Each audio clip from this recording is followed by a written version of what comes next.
Hello everyone, this is me Shivam Kumar Dubey and आज के lecture में हम लोग पढ़ने वाले हैं motion of a charge particle in an uniform electric field. अगर हमने यूनिफॉर्म इलेक्ट्रिक फील्ड में लेट से ये हमारी यूनिफॉर्म इलेक्ट्रिक फील्ड है, ठीक है, और अगर हमने इस यूनिफॉर्म इलेक्ट्रिक फील्ड में कोई हमारा एक चार्ज पार्टिकल रख दिया लेट से, जिसका चार्ज लेट से क्यू है, तो इस चार्ज पार्टिकल पे क्या होगा। आपको पता है कि अगर हमने किसी चार्ज पार्टिकल को इलेक्ट्रिक फील्ड में रखा तो उस पे फोर्स एक्सपीरियंस होगा and that force will be is equal to Q E. Okay, अब अगर पॉजिटिव चार्ज है, अगर चार्ज आपका पॉजिटिव है तो जो फोर्स लगता है वो क्या होता है, इन direction of electric field. But यदि आपका चार्ज पार्टिकल मान लीजिए नेगेटिव नेचर का है तो ऑब्वियसली फोर्स कैसे लगेगा, opposite to the direction of electric field. ये हमने पिछले लेक्चर में भी बात किया है इस पे, बट आज इस पे हम लोग एक यूनिक टॉपिक, मतलब एक डायरेक्टली इस पे ही टॉपिक क्यों लेके आए, क्योंकि इस पे कई बार क्वेश्चन एक्चुअली जेई में डायरेक्टली आ सकता है। मैं अगर जेई बोलूं तो वो नीट अपने आप ही इंप्लाई कर जाएगा, ठीक है।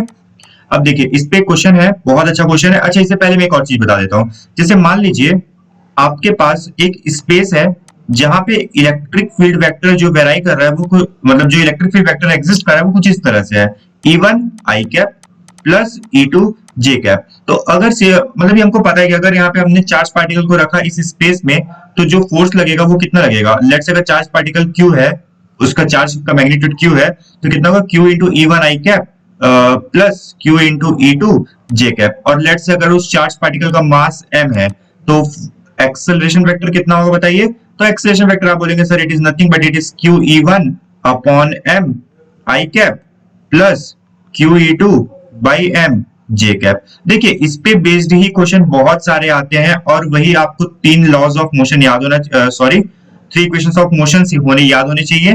v equal to u plus A T और s is equal to ut plus half A T square, v square is equal to u square plus 2as। उस पे बेस्ड बहुत सारे क्वेश्चन हो जाते हैं, ठीक है।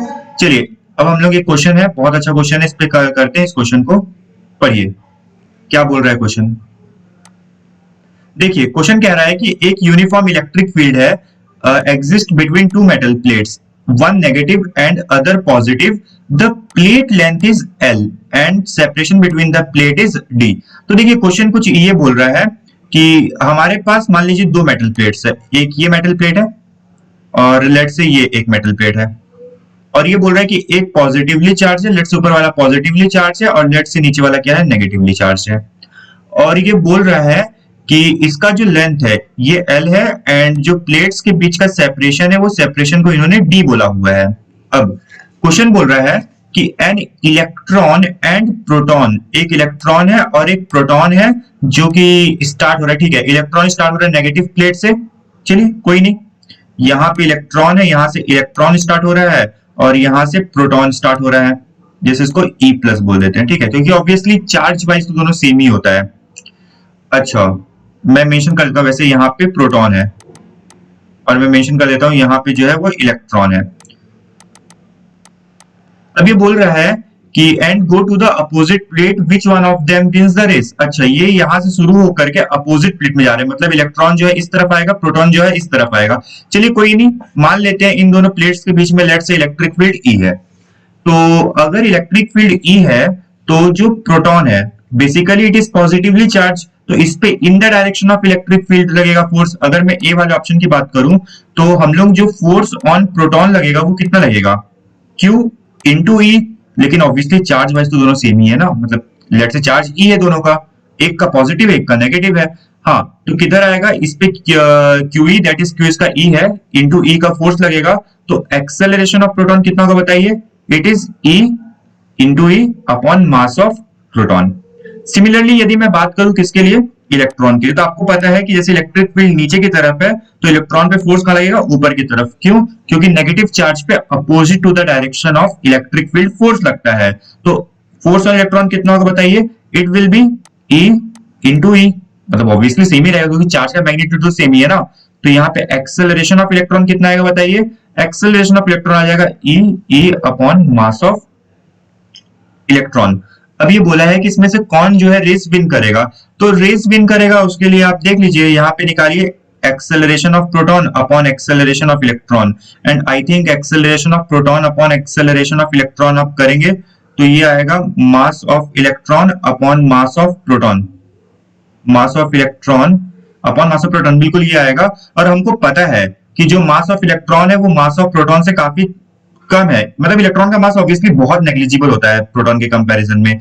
तो यहाँ पे ऑब्वियसली अगर मास ऑफ प्रोटॉन ज्यादा होगा तो हम लोग डायरेक्टली बोल सकते हैं कि acceleration of electron will be greater than acceleration of proton, मतलब कि जो रेस कौन जीतेगा, रेस कौन भी जीतेगा, वाइन लिख रहा हूं बताओ भला, रेस विन बाई कौन, इलेक्ट्रॉन। बेटा इलेक्ट्रॉन जो है यहाँ पे रेस जीत जाएगा। ठीक है, एक अच्छा क्वेश्चन था, मतलब थोड़ा सा कंसेप्चुअल था, बहुत आसान था। आगे बढ़ते हैं, नेक्स्ट है बी को, बी ऑप्शन। चलिए बी वाले को ऑप्शन बोल रहा हूँ, बी वाले की बात करते हैं। देखिए बी एक थोड़ा सा लेंथी पार्ट ऑब्वियसली है, बट हाँ अच्छा है। An electron and proton start moving parallel to the plates towards the other end from the mid point of the separation of the plate at one end of the plate. अच्छा ये देखो, ये कह रहा है कि यहाँ पे एक पॉइंट है, क्या हो रहा है कोई नहीं, देखो यहाँ पे एक पॉइंट है। अब यहाँ पे मेरा मान लो प्रोटॉन भी रखा हुआ है और यहाँ पे मेरा इलेक्ट्रॉन भी रखा हुआ है, और लेट से मैं कह देता हूँ कि जो मेरे प्रोटॉन की वेलोसिटी, इनिशियल वेलोसिटी मैंने प्रोटॉन को दी, लेट से मैं यूपी बोल देता हूँ, और जो मैं इलेक्ट्रॉन को इनिशियल वेलोसिटी दिया, लेट से मैं उसको यूई बोल देता हूँ। अब यहाँ पे क्या बोल रहा है कि which of the two will have greater deviation when they come out of the plate. अच्छा, जब ये प्लेट के इस एंड से बाहर निकलेंगे तो ज्यादा डेविएशन किस में होगा, ये पूछ रहा है। तो कहने का मतलब है डेविएशन, मतलब कि देखो इसका पाथ ये है, अब इस पाथ से कौन कितना ऊपर, अगर जो ज्यादा ऊपर रहेगा, जो ज्यादा ऊपर रहेगा वो ज्यादा डेविएट होगा। तो चलिए देखते हैं इस क्वेश्चन कैसे सॉल्व करेंगे। लेकिन यहाँ पे कुछ डेटा दिया हुआ है, इनिशियल वेलोसिटी सेम होगी, इनिशियल काइनेटिक एनर्जी सेम होगी, और इनिशियल मोमेंटम सेम होगा, अगर ये सब केसेस दिए हैं। तो देखिए मेरे को जहां तक लग रहा है कि जो प्रोटॉन है उस पे in the direction of electric field force लगेगा, तो मतलब प्रोटॉन पे नीचे की तरफ फोर्स लगेगा, मतलब प्रोटॉन जो है नीचे की तरफ आएगा। तो फाइनली प्रोटॉन जो है कुछ ऐसा दिखेगा आपको, कुछ ऐसा पाथ फॉलो करता हुआ दिखेगा, और इलेक्ट्रॉन पे ऊपर की तरफ फोर्स लगेगा तो इलेक्ट्रॉन जो है कुछ ऐसा पाथ फॉलो करते हुए जाएगा। लेकिन आप एक बात गौर करिएगा, आप एक बात जरूर गौर करिएगा कि हम लोग यहाँ दो डायरेक्शन की बात करते हैं, एक बात करते हैं एक्स डायरेक्शन की और एक बात करेंगे वाई डायरेक्शन की। तो आप क्लियरली बोल सकते हैं कि एक्स डायरेक्शन में कोई फोर्स है नहीं, अगर कोई फोर्स नहीं है मतलब एक्सेलरेशन नहीं है, तो कहने का मतलब है कि एक्स डायरेक्शन की अगर इनिशियल वेलोसिटी अगर प्रोटॉन की यू है, अगर ये इनिशियल ये है, तो ऑब्वियसली फाइनल भी क्या होगी, यही होगी। सिमिलरली इलेक्ट्रॉन की अगर इनिशियल वेलोसिटी ये है, तो फाइनल वेलोसिटी भी इलेक्ट्रॉन की कितनी होगी, सेम होगी। तो मतलब कि एक्स डायरेक्शन में तो कोई फर्क ही नहीं पड़ रहा, क्यों, क्योंकि एक्स डायरेक्शन में कोई भी फोर्स एक्ट कर ही नहीं रहा है। अगर दिक्कत हो रहा है तो मैं बता देना चाहता हूं, मैंने एक्स इसको माना है एंड मैंने वाई इसको माना है, ठीक है। लेकिन अगर हम लोग वाई डायरेक्शन में बात करें तो ऑब्वियसली एक इलेक्ट्रिक फील्ड है नीचे की तरफ, यहाँ पे इलेक्ट्रिक फील्ड का कंट्रीब्यूशन आएगा। तो चलिए वाई डायरेक्शन में अगर बात करें तो आपको क्लियरली दिखेगा, मैंने जैसे मास हम लोग अगर वाई डायरेक्शन में बात करें तो लेट से वाई ऑफ, आपको पता होगा वाई ऑफ प्रोटॉन कितना होगा, वाई डायरेक्शन में प्रोटॉन कितना मूव करेगा, which will be equal to U T plus half A T square, U T plus half A T square. But initial velocity तो वाई में क्या है, जीरो है। अगर इनिशियल वेलोसिटी वाई में जीरो है तो we can directly say that यहाँ पे simply it will be equal to half into acceleration of proton into time taken by proton square, and similarly y of electron will be equal to half into acceleration of electron into time taken by electron square। अब देखो मान लो, अच्छा ये तुम खुद सोचो ये कब निकलेगा बेटा, ये जितने टाइम में यहां पहुंचेगा x डायरेक्शन में उतने ही टाइम में तो ये y में भी ऊपर जाएगा, मतलब ऑब्वियसली सेम टाइम लगेगा। देखो ये यहां से यहां तक पहुंचने में लेट से t टाइम लिया, तो उतने टाइम में तो ये ऊपर भी जाएगा। तो अब आप जैसा हमने बोला है कि x डायरेक्शन में तो कोई वेलोसिटी में चेंजेस ही नहीं आ रहा, तो x डायरेक्शन में हम लोग डायरेक्टली निकाल सकते हैं टाइम टेकन बाय प्रोटॉन कितना होगा, speed is equal to distance upon time. तो time is equal to distance कितना चल रहा था x डायरेक्शन में, l, speed equal to distance upon time, time is equal to distance upon speed, speed कितना है हमने माना था U P. Similarly time taken by electron कितना हो जाएगा, l अपॉन यूई, ठीक है। अब यहाँ पे अगर हम लोग देखें कि हमारा yp अपॉन ye कितना आ रहा है, तो हाफ से हाफ कटेगा, acceleration of proton upon acceleration of electron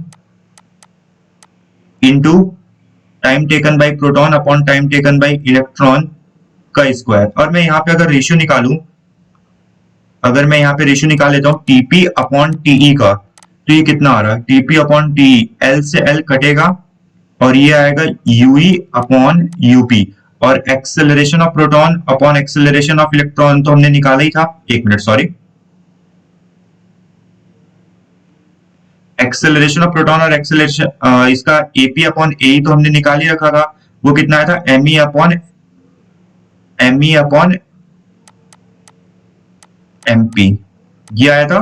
और यहाँ पे आप देखेंगे तो क्लियरली कितना आ जाएगा, ये आपका यूई अपॉन यूपी का होल स्क्वायर। तो चलिए अब यहाँ पे हम लोग कंपेयर कर सकते हैं डायरेक्टली। अब यहाँ पे आप क्लियरली देख सकते हैं कि Y E, sorry it is Y P upon Y E की डायरेक्टली वैल्यू कितनी आ रही, M E upon M P, और ये आ रहा है यूई अपॉन यूपी का होल स्क्वायर। अच्छा, अब क्वेश्चन में क्या बोला है कि same initial velocity, if they start with same initial velocity. अच्छा, अगर इनका इनिशियल वेलोसिटी सेम है, तो अगर इनका इनिशियल वेलोसिटी सेम है तो we can say that U E upon U P same है। तो अगर मैं फर्स्ट केस की बात करूं, सेकंड का अगर मैं ए केस की बात करूं, तो यूई इन मतलब क्वेश्चन के अकॉर्डिंग इन्होंने बोला यूई बराबर यूपी है, तो ऐसे केस में मेरे ख्याल से जो Y P upon Y E, Y P upon Y similar directly किसके बराबर आएगा, M E upon M P. और हमको पता है कि मास ऑफ प्रोटॉन जो होता है वो ज्यादा होता है मास ऑफ इलेक्ट्रॉन से, तो कहने का मतलब है कि यहाँ पे जो वाई की वैल्यू होगी वो वाई पी से ज्यादा होगी। तो कहने का मतलब है डेविएशन ज्यादा किस में आएगा बताओ, क्लियरली इलेक्ट्रॉन में आएगा। ठीक है, अच्छा क्वेश्चन, मैं दोबारा बोल रहा हूँ क्वेश्चन बहुत अच्छा है, थोड़ा सा ध्यान से देख लो। नेक्स्ट पार्ट कह रहा है कि सेम इनिशियल काइनेटिक एनर्जी। अच्छा, अगर सेम इनिशियल काइनेटिक एनर्जी हो मतलब हाफ एम वी स्क्वायर, अगर मैं हाफ एम वी स्क्वायर की बात करूं तो ये हो जाएगा हाफ एम वी स्क्वायर, तो दोनों का काइनेटिक एनर्जी बराबर है। यार ये तो क्लियरली दिख रहा है ना, देखो हाफ से मैं मल्टीप्लाई कर दिया, मतलब मैं हाफ से ऊपर मल्टीप्लाई करें तो ये देखो नीचे आ रहा half M P U P square, मतलब नीचे आ रहा, ये एक्चुअली लिखा क्या है, ये तो बहुत इजी हो गया मेरे ख्याल से।